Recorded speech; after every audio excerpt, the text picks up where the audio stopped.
the way that I tend to approach all of the issues when I'm starting a research project or I'm not too sure what I'm going to do is just to see, I put myself in the shoes of the person that will be doing it and say, okay, what would they want to know? What do you think that they'll feel comfortable committing to? And how can I make that as easy as possible for them, both so that it's good manners for them and that they understand, ticks the boxes for the ethics, and to increase the participation. Because obviously, if you're doing an online survey, there's so many online surveys out there, so you're really having to, ask people to prioritize your one. And so I think when you can balance those types of things, it tends to go in your way. Fingers crossed. Yeah, I've had success with previous online surveys for the leadership course. Yeah, great. And that turned out really well. Good. Yeah, I just sort of sent it out through my LinkedIn connections. Wonderful. How many responses did you have? I think I ended up with about, can't really recall, about 30, I think. Yeah, perfect. Yeah. That's great. Cool. Alicia? Sorry, I'm like touching my screen. It's not a touch screen. Actually, I'm interested in, Steve, so you said you sent that out through your LinkedIn network. I haven't done that before. Do you mind if you outline the process a little bit, apart from just sending? So I used Google Forms to construct the survey. And that's a great platform because it gives you all the analysis, and you can test it all before you sort of set it up and send it out. And then you just send a link through a post on LinkedIn. And yeah, if you don't get enough responses the first time, you send it a second time. Are you pretty active on LinkedIn, Steve? Yes. Do you post stuff? Okay, I think that probably helps as well. Yeah, I was really slack for a few years, and I've started to up my game a bit since the leadership course, actually. Because it was one thing that I really let go of when I was working busy, is that idea of the network, particularly outside of your immediate work environment. Yeah, story of my life. Across different disciplines and industries. Yeah, absolutely. So I've been working on building that. No, it's going to have to take a leaf out of your book, Steve. So the important caveat that I just put out that not just to consider, because I've seen people do this and trip over themselves a little bit, is you need to be really intentional about who it is you want to connect and where they're going to be.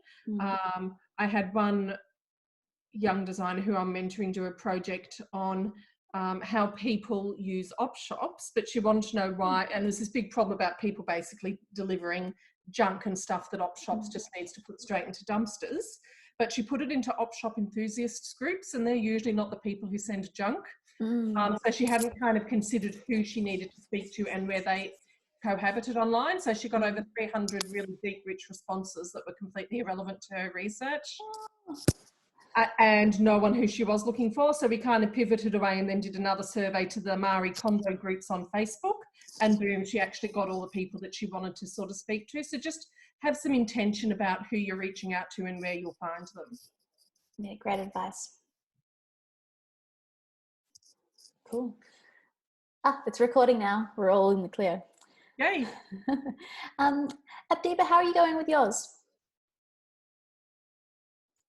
Yes, so as you know, I had to go back over my A2 again. I kind of just like scrambled together and threw it in, and poor Juliet had to listen and read to it and work it out and read it. And I apologise for that. But so I had to go over that again, and I spent a bit of time doing it. Yeah, and right. And so hopefully that's done. And I'm just also using, like, I'm talking to other people about, so what do you think about going in this direction, people who are in the field? So I know that's not really like relying completely on the lit review, but just in terms of working out which direction to go for different years, there's a lot of discussion. And interestingly enough, like something I would say that I thought would be very innocent, some people get worked up about, like, oh, okay, so that struck a chord. Okay, I need to clarify that better because, you know, I don't want to be misunderstood. So that's been very helpful. I had a few questions. Usually, I don't know if I'm the only one, but there's this mad rush to the end, at the finish line. So I just wanted to know, what were your availabilities on Slack like when do you guys switch off and then there is no that's it, you're on your own? Probably about 4 o'clock on Friday. 4 o'clock on Friday. Okay, that's good to know. is that specific enough? Enough, thanks. And then we all just try and work it out ourselves afterwards. Well, I actually, so Juliet and I have kind of talked at the start of this trying to pulse. I'm less on during the middle of the week when Juliet's on, but I'm usually available on the Saturday or Sunday before assignments are due. So you can still post to the group or there, and I will drop in at least once or twice over the weekend just to make sure people are okay. Oh, thank you, Lisa. Yeah, I hope you don't regret that, Lisa. Well, you'll have to post it into the group because you might not get real-time feedback, but I will drop in just on the Sunday to make sure that people aren't getting too confounded. Thanks for that. And also, just trying to make sure that the thing I want to do is actually manageable in the 12 weeks because, you can easily just go off target and become a bit too, thinking you can do a bit too much. But no, I've got to try and just work out how do I make this into. So my problem is not how to bring the word count down. My problem is how to do something that can actually be done in 12 weeks. Yeah, it's definitely a hard thing, particularly with your topic, Adiba, where it is so broad and there is so much to do, to be honest with you. So, sorry, just for everyone else's sake, Adiba is having a look at multicultural education. Is that fair enough to say? I can't actually remember it off the top of my head. Multicultural, was it education or acknowledgement? Looking at how multicultural can move into interculture and how do we get different cultural groups communicating and how do we bring Anglo-Australians into that mix because normally they're kind of like the other when it comes to multiculturalism, so to bring Anglo-Australian perspective into that. Yeah, it's going to be really interesting. But I'll have a look at that things that you sent me through and make sure that it does make sure you can get it through in 12 weeks. Yeah. Right. Cool. Hey Sarah, how are you going? Hi. Sorry, just had to unmute myself. Hi. That's all right. Yeah. How's it all going for you? Yeah, good. Getting there. I don't really have anything to update, but I just am listening eagerly, taking notes from everyone. That's cool. Yell out if you have any questions. Thank you. No worries. How are you going over there, Ali? Well, she seems like she's gone. Besides my internet. I'm here. Okay. Can you hear me? Hi. Yes, we can hear you. Okay, cool. I'm going a question and it's been most of us to pro in our oh, sorry, I don't think you're three as I'm sorry, Ali, to cut you off. I don't think your sound's coming through. Do you want to turn off your video and see if that helps?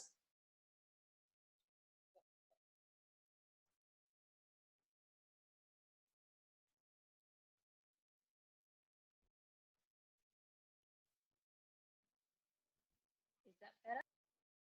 No.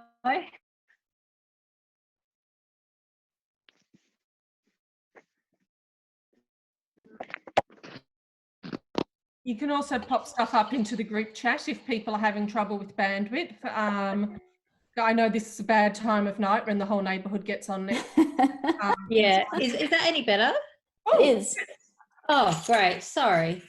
Yeah, no. Are you sitting right next to your modem now? Oh, no, I just, for the 18th time, had to tell my son and my partner to turn off their streaming things. And there seems to be a misunderstanding about what streaming actually is. I just had one question, so I apologise if it's already been covered because I've been dropping in and out. For those of us who go straight onto project, where our first assignment is resubmitting A3 with revisions, that's like 6 days after the deadline for A3 that we hand that in. And I know you guys have your own other teaching and life and work things to do.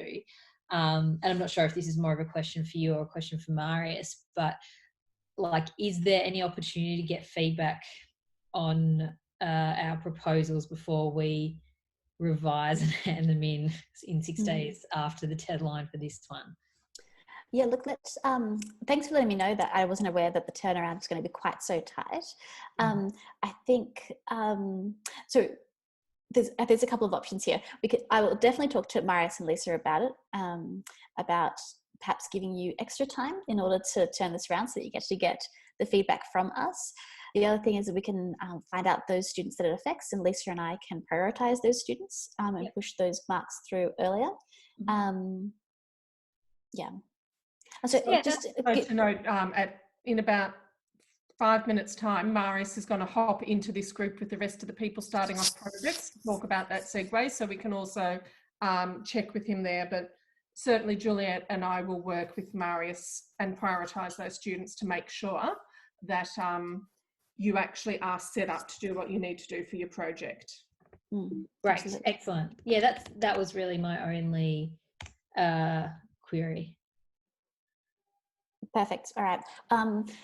Thank you for that, Ali. Let's just tune back onto the chat, the Slack channel, and we will post something there once we get that result. Just a quick show of hands of the people that are here. Who is going straight into projects?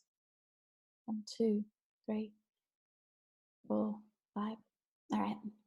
So I think two sensible people. She's got her video off. So I'm not, Yolanda, are you going into project this semester or next? Hi everyone, sorry, I'm having internet issues as well, but yes, I will be going ahead. Yeah nervously.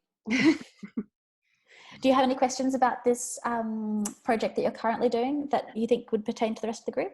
Not at the moment. Mine will probably come later as I flesh it out a little bit more. The end of this week, I'm hoping to be really able to take Friday off and the long weekend and really get stuck into it. So yeah, I might be one of those people who is trying to get Lisa at 9 a.m. on Sunday. Remember, we're actually going to extend it so it's due on Monday. Oh, awesome. That's great. I did message Lisa this morning about that as well, as saying I'm being cheeky, but it would be awesome. We weren't going to mark them on Monday because it's a public holiday, so if you want to take the extra day, take it. But yeah, let's make some time Sunday just to touch base, because I know you've been playing catch up a little bit this semester. So yes, I have been. So that would be great, especially going into projects. I feel much more confident. Yeah, totally. Chatting. Lisa, do you want me to change those dates on Slack and LinkedIn? Turn it in? Yeah, if you could, that'd be ace. I'll have a play. And if you get stuck, holler. Okay. Always. All right, 3 minutes before Marius comes and interrupts us, is there any last questions about the project? Yes. Oh, yes. It's just the last one, I guess. So in our A3, that is the research proposal, is there a necessity, or I thought it's necessary to mention how these research methods could shape up future practice? Is it okay to include such content in the proposal? Does it make sense? Lisa, would you conclude something like this in the conclusion, like a reflection? I don't think it necessarily needs to come into the proposal. The only place that it might do would be justification, that one of the benefits of this is how it enriches the practice. So contribution to. But really that kind of stuff will come through your exegesis, rather than, in the conclusion. It's one of the contributions of the research. Frankly, that would most likely sit in the exegesis of your actual project that you do next semester. So the whole purpose of a research proposal is to get approval to conduct the research in an academic setting. So that would be, for instance, applying to a higher degree by research, or applying for a grant if there was a body that you wanted to go to approve and fund your research. That's kind of and an academic body I'm talking here. That's really what the skill is that you're learning here and how you're using it. So it doesn't need to solve everything. And I think this is something spoke to Steve, there's a level of detail that probably belongs in your research report, and you really just need to allude to the domains of which you're inquiring, why that matters and how you're going to do the research. So perhaps the why that matters or contribution might be the place. But again, not a lot of detail. Is that all good? Yeah, good. Thanks, Lisa. All right, anything else?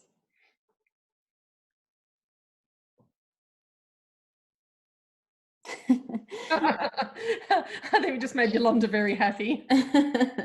She's funny. All right. All right. So I'm just going to jump onto our canvas and see if I can manipulate this. And stay here if you'd like to talk with Marius and hear what he has to say about projects. Otherwise, we will chat on Slack over the next few days. Yeah. And so for people who aren't going to do projects this semester, which I think is actually, I think Alicia, Jimmy, are you doing it this semester or next semester? I think it's this semester. I'll have to check. Yeah, I think you might be. So I guess Alicia's yeah. the only one we're saying farewell to. Oh, wait a second. Let me put my video on and then you'll all go to Bye.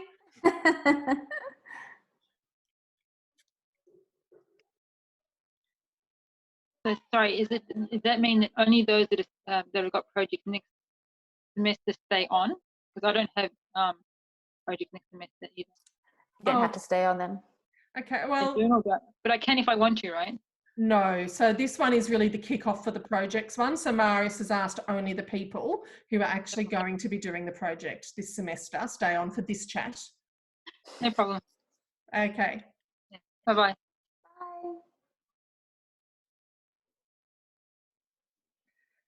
So quick health check. I remember it was incredibly brain smashy, life context smashy, running straight out of Methods, and literally that same week starting the project.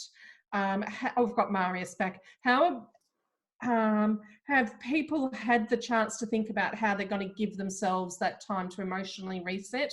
Because I know things are rushed, but it's important that you don't start this project completely burnt out. Any tips from someone who's gone through it before?